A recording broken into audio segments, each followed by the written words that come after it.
Chers auditeurs, Dear listeners, bonjour. welcome to Comme d'Archi Podcast Season 6. Saison 6, dans le monde fascinant des architectes. And in the architectural projects. Je suis Anne-Charlotte Deponte, passionnée d'architecture et docteur des universités en histoire de l'archi. I am one of the spokespersons of Anne-Charlotte, who is a PhD in architecture history. Merci Thank you d'être avec moi aujourd'hui. to be with us today. Et And maintenant, now, lundi en français, place au talent. and Wednesday, let's talk projects. In English, of course. Bienvenue dans Comme d'Archi. Au pays du bas carbone, retour sur le CIPCA 2024. Chers auditeurs, bonjour. Bienvenue dans ce Comme d'Archi format spot portant sur le salon de l'immobilier bas carbone 2024 qui s'est tenu du 7 au 9 octobre dernier au Carrousel du Louvre. Ce salon en 2024 en est à sa 3e édition. En effet, à l'automne en France, vient le temps des salons où l'on parle architecture sous des angles différents. La construction et la technique à bâtiment, puis l'engagement bas carbone au CIPCA, la matière et les savoir-faire à Architect at Work et au rendez-vous de la matière, le territoire au Salon des Mers, pour finir l'année en beauté avec le grand salon parisien de l'immobilier, le CIMI, au Palais des Congrès de la Porte Maillot. Et figurez-vous que j'apprends qu'un nouveau salon se tient du 17 au 21 novembre 2024, porte de Versailles à Paris. Le salon de la biodiversité et du génie écologique cette fois-ci, avec pour fort ADN les territoires. Il y est annoncé la réunion d'un large panel de professionnels pour qui l'enjeu de la biodiversité est une priorité. Mais tout ce déploiement de stands et les déplacements que cela induit, est-ce bien écolo ? Oups, je n'ai rien dit. D'autant que j'aborde tout positionnement dogmatique et idéologiste qui évacue l'idée d'altérité. Car tous les jours, nous avons à faire face, à composer avec cette fameuse altérité. Alors, atmosphère tempétueuse oblige, et par les temps qui courent, je me suis penchée sur le CIPCA pour essayer de comprendre déjà si la volonté bas carbone des acteurs de l'immobilier, annoncée sur le papier, était davantage de l'ordre de l'incantation plutôt que le signe d'une véritable révolution. Avec Floriane, qui a la volonté en ce moment de m'accompagner pour solidifier Comme d'Archi, nous sommes partis bras dessous, au Carrousel du Louvre, glaner l'info auprès d'exposants aux profils variés, bien que naturellement, nous nous sommes attardés sur les marques et leurs solutions bas carbone présentes sur le salon. Alors, quelle réelle vocation bas carbone que ce salon encore jeune ? Voici un retour sur les entreprises que nous avons interrogées sur leur stand, pour tous tout de bois vêtus, par ordre de découverte, sans véritable logique.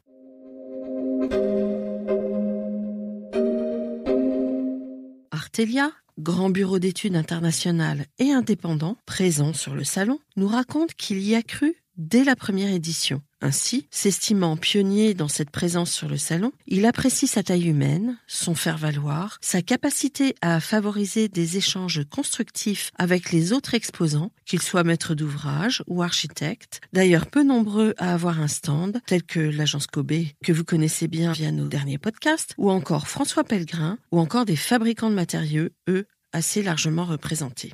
Il est vrai que CIPCA, bien qu'à taille humaine, représente 197 exposants, mais aussi un flux de plus de 10 000 visiteurs, dont 150 journalistes. Une augmentation de la fréquentation de 20% en un an. Pas mal, ce qui montre que le sujet préoccupe. Feriel Deriche, directrice du CIPCA, nous dit que le succès de cette édition repose sur l'engagement de toutes les parties prenantes. Investisseurs, élus, territoires, pour accélérer le déploiement de solutions bas carbone à toutes les échelles. Et Stanislas Potier, président de l'association BBC-A, à l'origine du salon, et dont les travaux ont largement inspiré la réglementation dite RE 2020, résume. Cette 3e édition du CIPCA est une réussite. Malgré un contexte de crise évident, l'année 2024 indique une évolution globale du marché vers une installation progressive d'un pilotage carbone par la plupart des acteurs. Tout le monde comprend que c'est un prérequis pour créer de la valeur. Bon. Même si l'on ne peut s'empêcher de penser au décalage entre les mots et la réalité entrepreneuriale, le prérequis bas carbone pour entreprendre est en effet, il me semble, la bonne voie. La voie. Revenons à nos exposants.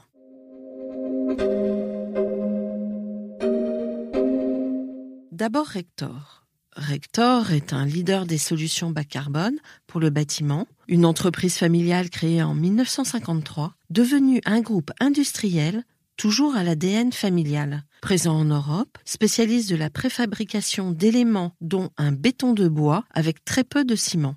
Olivier Laurence, son directeur national de la prescription, confirme que Rector vient chercher sur le CIPCA les maîtrises d'ouvrage. Le salon lui permet de leur parler en direct. Cela veut dire que la solution technique est dans ce cas envisagée sans l'architecte. D'ailleurs, Olivier Laurence nous dit que l'architecte a du mal à toucher le sujet du gros œuvre. Pourtant, Patrick Rubin de Canal Architecture a déjà mis en œuvre leur système. François Pellegrin travaille dessus.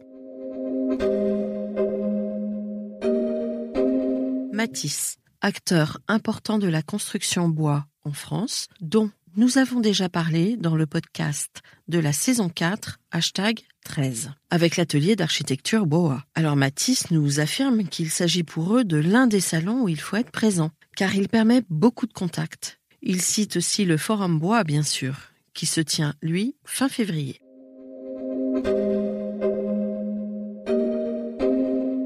Le groupe Malvaux, premier fabricant français de panneaux bois décoratifs et techniques pour l'aménagement. Acteur de référence dans l'aménagement intérieur de prestige, dans les secteurs du nautisme, du ferroviaire, de l'hôtellerie moyen et haut de gamme, estime qu'au CIPCA, il est possible de prospecter de manière efficace. Il s'agit de leur première édition en tant qu'exposant. Les 2 premiers salons, ils étaient venus en tant que visiteurs. Cette année, ils y présentent leurs produits bas carbone comme des dalles de plafond acoustiques.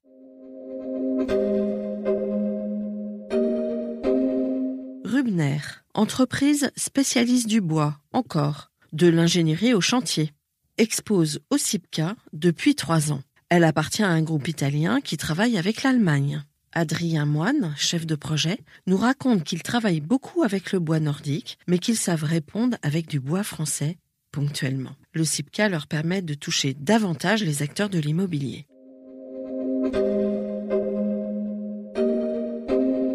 Cibois est une marque du groupe Millet, Fenêtres et Façades. Cibois fabrique des murs et des façades à ossature bois. Dans le cadre du CIPCA, sa préoccupation est la lisibilité de ses savoir-faire, et le salon lui permet de présenter son degré de technicité. L'entreprise est son principal client, et le salon permet aux 2 acteurs de se rapprocher. À partir du réemploi, Cibois fabrique de nouvelles menuiseries. Il s'agit plus précisément de Mobix, qui recycle et réemploie des menuiseries, soit 80% de recyclage et 0 carbone, précise-t-il. Très franchement, bravo à la marque. Et en plus, le monsieur qui nous a reçus sur le stand connaît Comme d'Archi, incroyablement dynamique et ouvert. L'Eco, lui, est luxembourgeois, et le CIPCA lui permet de se faire connaître sur le marché français. Il propose un système de murs de construction bois ATEX qui a pour avantage d'être modulable, moins lourd que du CLT, par exemple, avec une gestion des quantités de bois suivant les charges et prenant en compte un scénario de fin de vie. Le système intègre l'isolant, ce qui a pour avantage de réduire les épaisseurs. L'entreprise a 7 ans, jeune, mais sur le stand, on mesure d'emblée le degré de professionnalisme et d'esprit prospectif de recherche. Elle mise sur la robotique, sur son logiciel Maison, qui prend en compte l'optimisation dans l'utilisation de la matière. Et son bureau d'études techniques est intégré.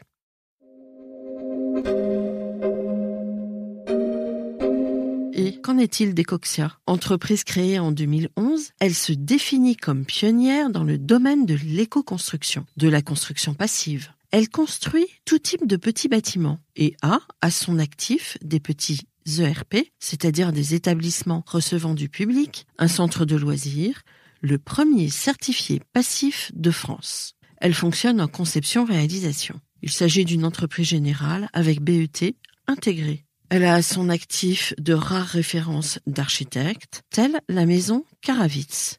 Elle estime que le CIPCA est ancré dans son ADN. Et selon ses acteurs, marque la généralisation des solutions bas carbone.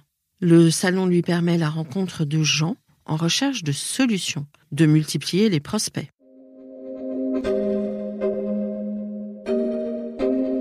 maintenant le groupe Thébault. Le groupe Thébault a pour référence connue le Métropole Parasol de Séville en Espagne de l'architecte Jürgen Hermann Meyer. Au départ, ils sont spécialistes du contreplaqué, mais ils ont mis au point l'audacieux système Thébault LVL. Ils assemblent par plaquage, obtenu par déroulage de grumes de bois en continu. Aujourd'hui, ils disent offrir le squelette poteau-poutre bois le plus performant du marché, fabriqué avec du sapin d'Auvergne, sur les diamètres non exploités par les sieurs. Ils travaillent avec les maîtrises d'ouvrage et maîtrises d'œuvre. D'ailleurs, les architectes sont heureux de les identifier sur le CIPCA comme acteurs dynamiques de la production française. Chez Batilin, on propose un isolant capable d'isoler du froid l'hiver grâce à une faible conductivité thermique et une protection de la chaleur l'été avec un important pouvoir de déphasage. Leur produit, le bloc Batilin, offre en plus, grâce au lin, une grande perméabilité à la vapeur d'eau pour remplir son rôle de régulateur hydrique. L'ensemble de ces caractéristiques procure aux occupants un véritable confort de vie.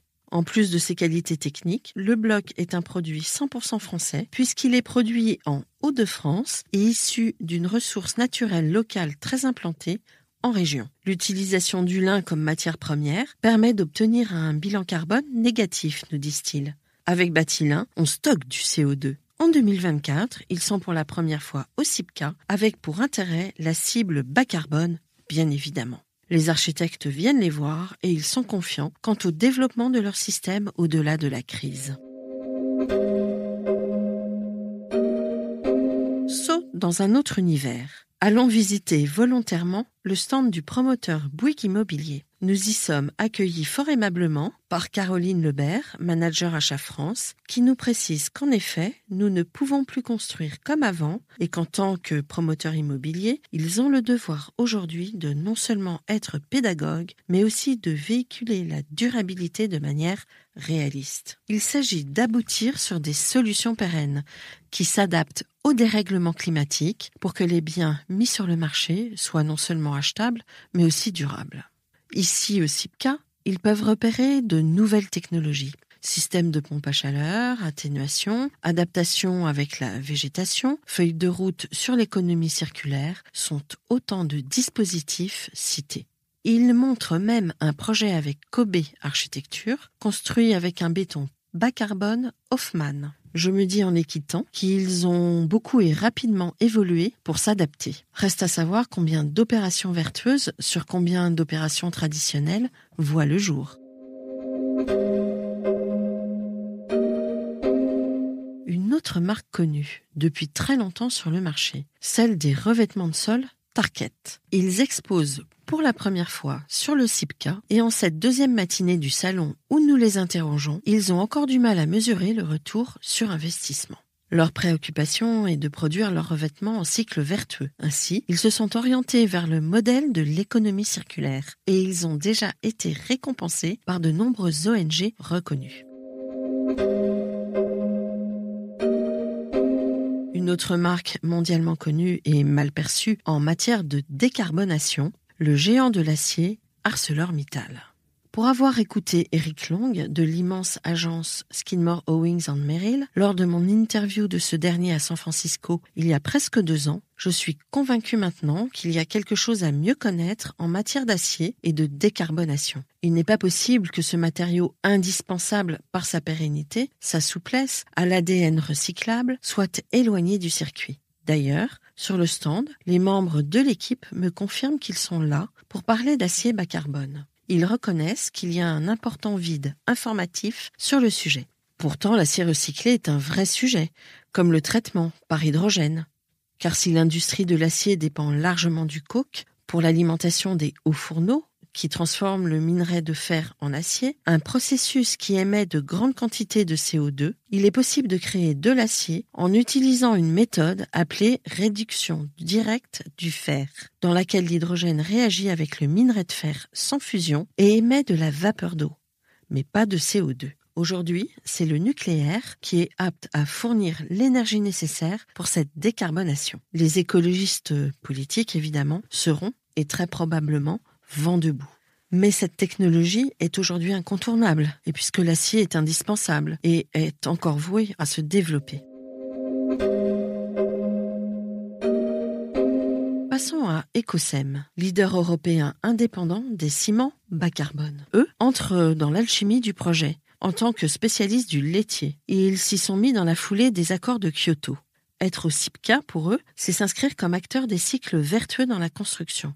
Leur technologie ACT, de ciment bas carbone, de nouvelle génération, permet, disent-ils, de réduire de 50% l'empreinte carbone de l'industrie du ciment à l'échelle mondiale à horizon 2030, sans hausse significative des coûts de production, sans modification des processus de fabrication et en réduisant la consommation d'énergie et d'eau. Retournons vers des solutions résolument vertueuses, avec la manufacture bois-paille qui reconnaît trouver grâce au CIPCA un visitorat qualifié. Roger Carifier, son dirigeant, confirme. S'il fallait en garder un, ce serait ce salon. Ils y exposent depuis 3 ans. Alors, ils parlent en connaissance de cause. À préciser, implantée à Villefranche-sur-Saône, dans le Rhône, la manufacture bois-paille conçoit, fabrique et commercialise des murs en ossature bois, isolés, avec des bottes de paille et matériaux biosourcés. Ils ont des références intéressantes, telles que la première crèche dite Passive House, dans le Jura, ou encore le bâtiment de dégustation de Château-Lafite.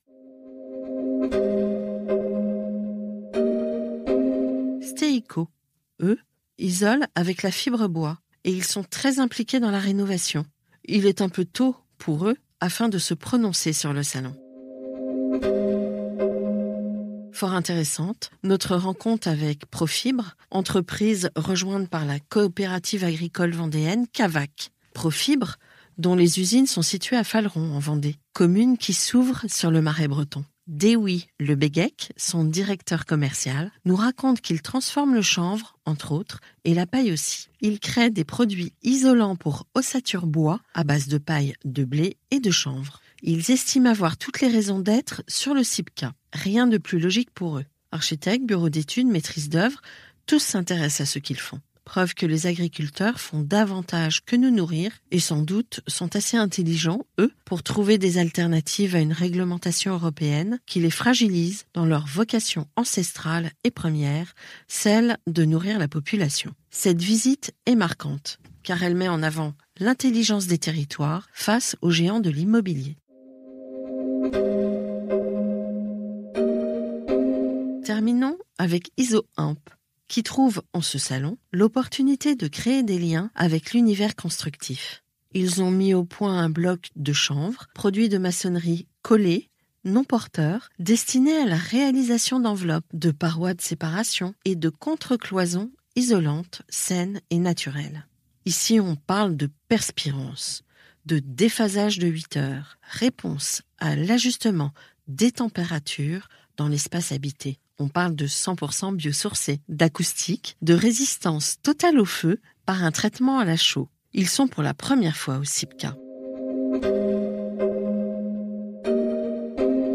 Bon, j'espère que les rares profanes qui nous écoutent ne se sont pas trop ennuyés. J'avoue que depuis mon arrêt de l'enseignement de l'histoire de la construction, que j'avais donné environ 10 ans à l'ESTP et ailleurs, une bonne immersion dans les systèmes constructifs m'avait manqué. À travers le CIPCA, nouvelle immersion, je trouve que cet univers change, dans le bon sens. Je suis certaine que de nouvelles formes bâties vont naître au regard de ces dispositifs simples et censés être sains. Je reste convaincue que l'architecte a l'occasion de renouer plus intensément grâce à cet élan avec son art de bâtir, voire même occasion pour lui de se réemparer de son savoir construire avec les bonnes dimensions, les bonnes alchimies. Chers auditeurs, rendez-vous dès la semaine prochaine pour un nouveau numéro. D'ici là, prenez soin de vous. Au revoir.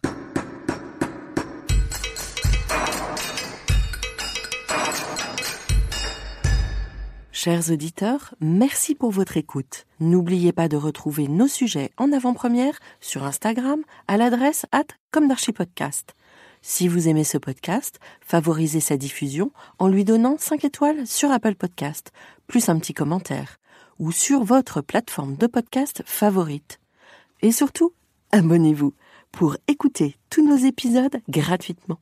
À bientôt, et d'ici là, prenez soin de vous.